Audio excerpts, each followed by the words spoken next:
বন্ধুরা সবাইকে স্বাগতম। আজকে কেন্দ্রীয় সরকারি পেনশনভোগীদের জন্য একটা বড় আপডেট নিয়ে হাজির হয়েছি। যারা অনেক দিন ধরে পেনশন সংক্রান্ত সমস্যায় ভুগছেন তাদের জন্য অবশেষে একটু আশার আলো দেখা গেল।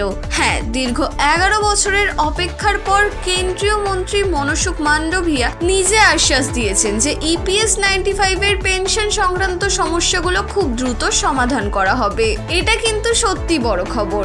শনিবার EPS 95 আন্দোলন কমিটির একটি প্রতিনিধি দল কেন্দ্রীয় মন্ত্রীর সঙ্গে দেখা করেন। তারা তাদের বকেয়া দাবি সমস্যা সব তুলে ধরেন, আর মন্ত্রীও তাদের কথা মন দিয়ে শোনেন এবং আশ্বাস দেন যে সরকার ইতিবাচক পদক্ষেপ নিচ্ছে। মানে কথায় সরাসরি বোঝা যায় এবার সরকার বিষয়টা নিয়ে সিরিয়াসলি ভাবছে। আপনারা জানেন EPS 95 এর আওতায় এখন 78 লক্ষেরও বেশি অবসরপ্রাপ্ত কর্মচারী আছেন।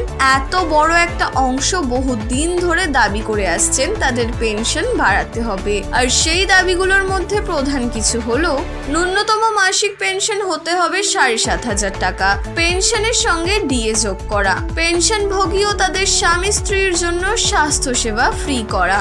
এগুলো সত্যি খুব ন্যায্য দাবি, কারণ একজন মানুষ সারা জীবন দেশের জন্য কাজ করলেন আর রিটায়ারমেন্টের পর আর্থিক কষ্টে থাকবেন, এটা ঠিক নয়, তাই না? এবার প্রশ্ন হচ্ছে সরকার কি সত্যি পদক্ষেপ নেবে?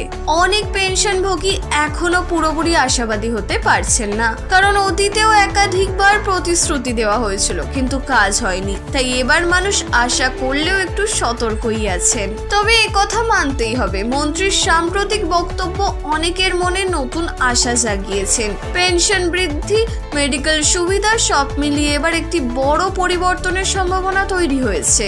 বন্ধুরা, এখন দেখার বিষয় সরকার কত দ্রুত এই প্রতিশ্রুতি বাস্তবে রূপ দেয়। আর আমরা আশা করব এবার যেন আর দেরি না হয়। আমাদের দেশের প্রবীণদের সম্মান করার সবচেয়ে বড় উপায় হলো তাদের সুরক্ষা আর আর্থিক স্থিতি নিশ্চিত করা।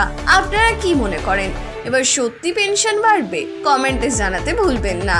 ভালো লাগলে ভিডিওটা লাইক করে দেবেন আর চ্যানেলে নতুন হলে সাবস্ক্রাইব করে দেবেন। ধন্যবাদ। আবার দেখা হবে নতুন আপডেট নিয়ে।